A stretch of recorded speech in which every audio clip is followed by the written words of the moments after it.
महाशिवरात्रि के विषय में भिन्न-भिन्न मत हैं। कुछ विद्वानों का मत है कि आज के ही दिन शिव जी और माता पार्वती विवाह सूत्र में बंधे थे, जबकि कुछ अन्य विद्वान ऐसा मानते हैं कि आज के ही दिन शिव जी ने कालकूट नाम का विष पिया था, जो सागर मंथन के समय समुद्र से निकला था। ये समुद्र मंथन देवताओं और असुरों ने अमृत प्राप्ति के लिए किया था। दोस्तों, इससे जुड़ी हुई एक और भी कथा शिव पुराण में देखने को मिलती है। तो दोस्तों, अगर आप भी इस कथा के बारे में जानना चाहते हैं और शिवरात्रि क्यों मनाई जाती है या फिर इसके पीछे के क्या कारण हैं, इस बारे में जानना चाहते हैं तो दोस्तों वीडियो को अंत तक ज़रूर देखें।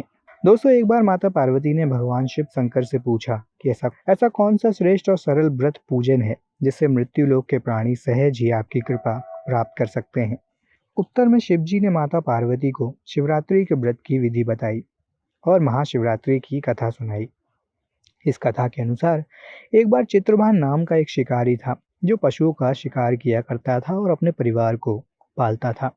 और उस शिकारी ने दोस्तों एक बार एक साहूकार से ऋण लिया था, लेकिन वह उसे समय पर नहीं चुका पाया, जिससे साहूकार ने क्रोधित होकर शिकारी को शिव मठ में बंदी बना दिया। संयोगवश वह महाशिवरात्रि का दिन था और वहाँ कीर्तन चल रहा था। शिकारी ध्यान मग्न होकर कीर्तन और शिव संबंधित धार्मिक बातें सुन रहा था। चतुर्दशी को उसने महाशिवरात्रि व्रत कथा भी सुनी। शाम के समय दोस्तों साहूकार ने शिकारी से ऋण संबंधी बात की। तब शिकारी ने अगले दिन सारा ऋण चुकाने का वचन दिया और बंधन मुक्त होकर वहां से चला गया। चित्रभानु वहां से सीधा जंगल में शिकार खोजने गया और भटकते भटकते उसे रात हो गई, लेकिन शिकार नहीं मिला। वहां एक बेल का पेड़ था जिसके नीचे शिवलिंग था।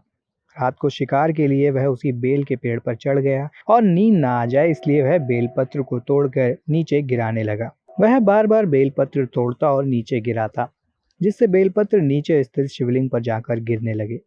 इस प्रकार दिन भर भूखे प्यासे रहने से शिकारी का व्रत भी पूर्ण हो गया और शिवलिंग पर बेलपत्र भी चढ़ गया। रात्रि का एक पहर बीत जाने के पश्चात वहां एक गर्भवती हिरणी आई। उसका शिकार करने के लिए शिकारी ने जैसे ही अपने धनुष पर तीर चढ़ाया तो वह हिरणी बोली, मैं गर्भवती हूँ और शीघ्र ही बच्चे को जन्म देने वाली हूँ। तुम एक साथ दो दो जीवों की हत्या करोगे तो अच्छा नहीं होगा। मैं अपने बच्चे को जन्म देकर शीघ्र ही तुम्हारे पास आ जाऊंगी। हिरणी की बात सुनकर शिकारी के मन में दया आ गई और उसने हिरणी को जाने दिया। कुछ देर बाद एक हिरण उधर से निकली, जिसे देखकर शिकारी प्रसन्न हो गया और उसने अपने धनुष पर बाण चढ़ाया। उसे देखकर हिरणी ने विनम्रता पूर्वक निवेदन किया, मैं थोड़ी देर पहले ऋतु से निवृत्त हुई हूँ और कामातुर विरहिणी हूँ। मैं अपने प्रिय की खोज में भटक रही हूँ और अपने पति से मिलकर शीघ्र ही तुम्हारे पास लौट आऊंगी। उसकी बात सुनकर शिकारी ने उसे भी जाने दिया। अब दोस्तों, रात्रि का अंतिम पहर बीत ही रहा था कि तभी एक मृगी अपने बच्चों के साथ उधर से गुजरी। उसे देखकर शिकारी ने तुरंत ही अपना धनुष उठाया और बाण चलाने ही वाला था कि वह मृगी बोली, यदि तुम मुझे मार दोगे तो मेरे बच्चे जंगल में भटक जाएंगे। मैं अपने बच्चों को इनके पिता के पास छोड़कर शीघ्र ही तुम्हारे समक्ष आऊंगी। मृगी की बात सुनकर शिकारी बोला, मैं 2 बार अपना शिकार खो चुका हूँ। मेरे बच्चे भूख प्यास से तड़प रहे होंगे। उत्तर में मृगी ने कहा, जैसे तुम्हें अपने बच्चों की ममता सता रही है, ठीक वैसे ही मुझे भी। मैं थोड़ी देर के लिए तुमसे जीवन दान मांग रही हूँ। बच्चों को इनके पिता के पास छोड़कर मैं तुम्हारे पास आने की प्रतिज्ञा करती हूँ। मृगी का दीन स्वर सुनकर शिकारी को दया आ गई और उसने उसे भी जाने दिया। शिकार के अभाव में बेल के पेड़ पर बैठा शिकारी बेलपत्र तोड़कर गिराता जा रहा था। जब सुबह होने को आई तब एक हष्ट-पुष्ट मृग उस तरफ आया। जब शिकारी ने सोचा कि इसका तो अवश्य शिकार कर लूंगा, और जब उसने धनुष पर तीर चढ़ाया तो वह मृग बोला, यदि तुमने पूर्व में आने वाली 3 मुर्गियों और उनके बच्चों को मार डाला है तो मुझे भी मार दो। मैं उन तीनों का पति हूँ, और यदि तुमने उनको छोड़ दिया है तो मुझे भी कुछ क्षणों का जीवन दान दो। मैं उनसे मिलकर शीघ्र ही तुम्हारे पास आ जाऊंगा। मृग की बात सुनकर पूरे रात का घटनाक्रम उसकी आंखों के सामने घूम गया। उसने सारी बात मृग को बताई। तब उसने कहा कि मेरी तीनों पत्नियां जिस प्रकार प्रतिज्ञाबद्ध होकर गई हैं, मेरी मृत्यु से उनकी प्रतिज्ञा टूट जाएगी और वे अपने धर्म का पालन नहीं कर सकेंगी। जिस प्रकार तुमने उन्हें विश्वास पात्र मानकर छोड़ा, वैसे ही मुझे भी कुछ क्षणों का जीवन दान दो।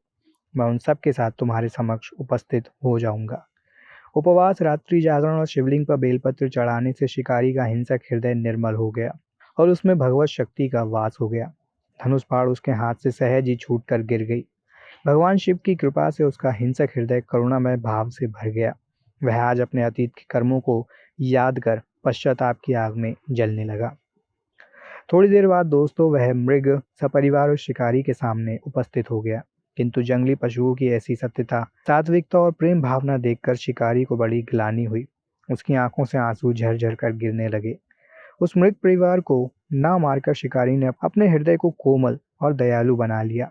देवलोक से समस्त देवी देवता इस घटना को देख रहे थे।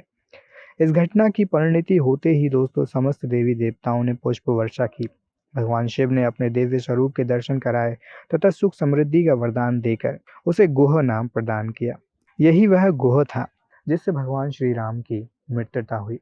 तो दोस्तों ये एक कथा है जो कि आपको शिवरात्रि के संदर्भ में सुनने को मिलती है।